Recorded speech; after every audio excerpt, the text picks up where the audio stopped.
Hey guys, and welcome to another video. Today we're taking a look at the Timemore Sculptor 078S.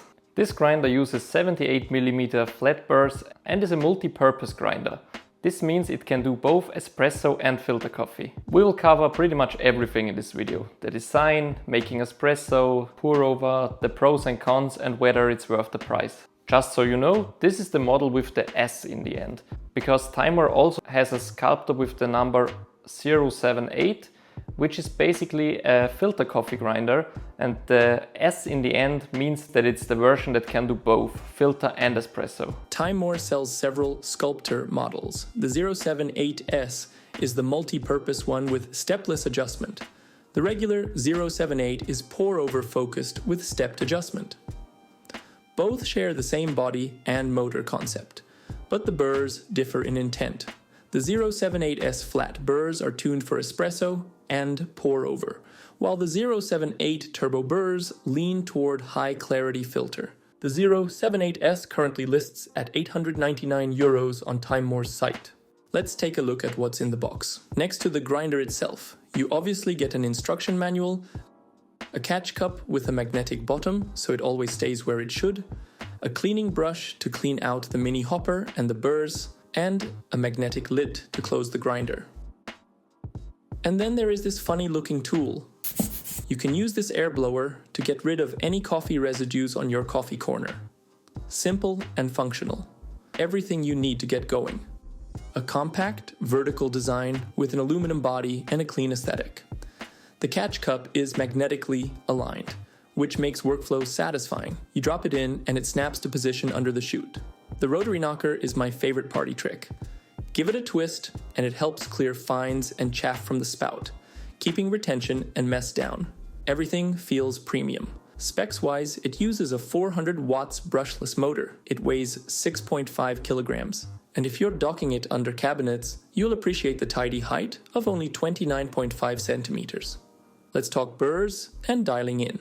The 078S uses 78mm flat burrs designed for espresso and pour over. The adjustment is stepless, so you're not locked to fixed clicks. You can micro-nudge your shot time or dial in filter with perfect precision. If you were eyeing the non-S model, that one is 36 steps and optimized for filter clarity.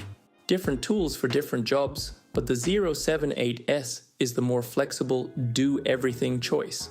One cool feature is variable RPM, adjustable from 800 to 1400 RPM. Lower RPM can yield a slightly tighter distribution that some people use for cleaner brews.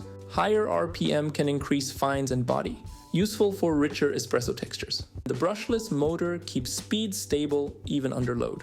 My tip, pick an RPM that matches your brew method. I typically go lower for pour over and higher for espresso. Let's finally make an espresso. With a single dosing grinder, the workflow is straightforward.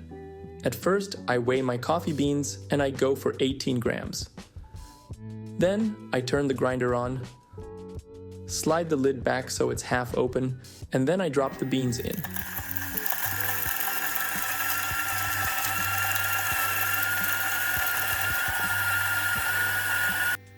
As you could hopefully hear, the grind noise is totally okay. With around 80 decibels, it's definitely a little quieter than the DF64 Gen 2, for example. After grinding, I twisted the rotary knocker to get everything out, and I'm done. This is what the coffee looks like after grinding. The magnetic cup fits nicely, and can even dose into a 58mm portafilter. After putting the coffee grounds into the portafilter, I attach a dosing ring and use my WDT tool. Then I use my leveler and my tamper. To finish my puck prep off, I put a paper filter on top of the puck. I just do this to keep my machine's shower screen clean. Now I pull a double shot of espresso, and I will do a taste test afterwards.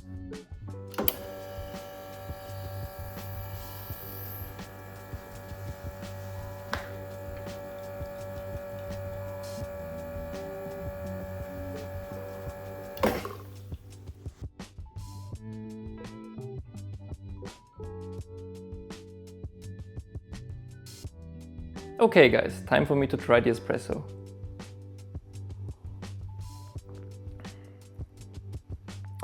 That's really good. For me, dialing in espresso with this grinder was very easy from the beginning. The stepless dial is really easy to use. I went for a simple 18 grams in, around 36 grams out, and the espresso tastes just awesome.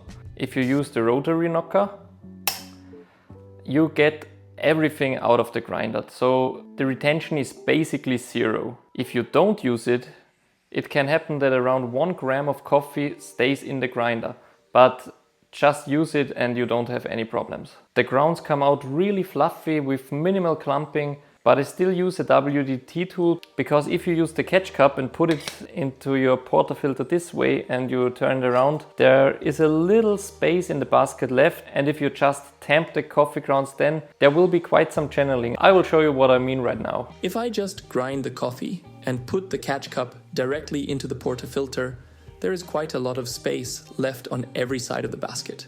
I hope that you can see it good enough. That can be a problem and will most likely lead to channeling. So make sure to use a WDT tool after putting the coffee into your portafilter. What else can I say about the grinder? It's a single dosing grinder, so switching beans is really easy. It's very easy to jump between espresso and filter coffee, and overall pulling espresso with this grinder feels really consistent and easy. I have to say that I really like it for espresso, but I'm not the biggest fan of the filter coffee it produces. When I first tried making filter coffee with it, but I felt like the filter coffee was good, but it could be better. And I think it is due to the fact that it produces quite a lot of fines. What helped me to make better filter coffee with it was I didn't use the rotary knocker, because most of the times it's only fines that are left, so I just didn't put the fines in it. So for espresso I always use the rotary knocker, and for filter coffee I stopped using it. So I just put the last few fines into a cup and throw that away, because in general I'm quite happy with the filter coffee it makes, and without using the rotary knocker it's even better in my opinion. But as I drink espresso based drinks most of the times, I really like the grinder. Day-to-day cleanup is easy. Brush the chute, brush the inside of the bean entry, and use the air blower tool to get rid of any remaining coffee on the outside of the grinder. That's pretty much everything you need to do in order to keep everything on the outside clean. Deeper cleaning, on the other hand, requires you to use a screwdriver and an Allen key. It's not difficult, but it does take a little time. The first step is to pull off the grind adjustment dial. Once that's removed, you can start unscrewing the outer burr from the inside. This allows you to lift out the outer burr carrier and get a clear view of the burr chamber. As you can see, this is where a little bit of fine coffee particles tends to collect. Over time, they can impact both grind quality and flavor, so it's worth giving this area some attention. But as you can see, we are talking about very little coffee. The retention is very low with this grinder, and the inside shows exactly that. Once everything looks clean, it's time to reassemble. Place the burr back in position, make sure the threads are lined up correctly, and screw it back into place. Finally, slide the adjustment dial back on. A deep clean like this isn't something you need to do every day, but taking the time to do it every few weeks keeps the grinder consistent, reliable, and ready to deliver amazing coffee. Let's talk about the pros and cons of this grinder. The 78mm flat burrs deliver consistently excellent grind quality across espresso and filter. To get the most out of filter coffee, I did not use the rotary knocker after grinding to reduce the amount of fines. The grind speed is awesome. You can grind 18 grams of coffee in around 9 seconds. Stepless adjustment plus variable RPM gives you real control over flavor. The magnetic cup and rotary knocker make the workflow easy, and it gives you basically zero retention. The 400 watts brushless motor feels stout and stable, and the grind noise is not overly loud. Now let's talk about the downsides.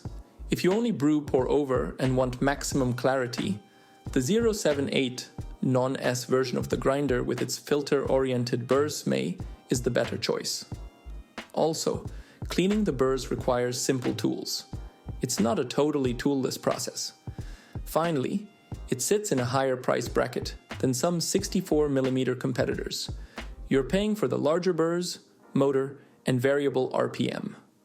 At €899, the 078S competes with many other premium home grinders. If you want one grinder for everything with RPM control and a refined workflow, it makes a strong case.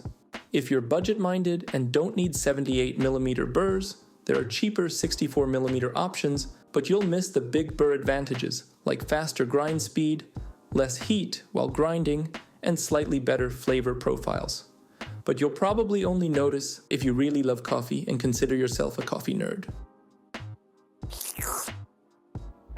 So for me, the Timemore Sculptor 078S is a great grinder. I really enjoy using it. I love the design. It's small, it's slim, it fits perfectly on my counter. The coffee it produces is great. It has great grind speed. It is not that loud. It is perfectly fine for filter coffee and amazing for espresso. Thanks for watching and see you in the next video.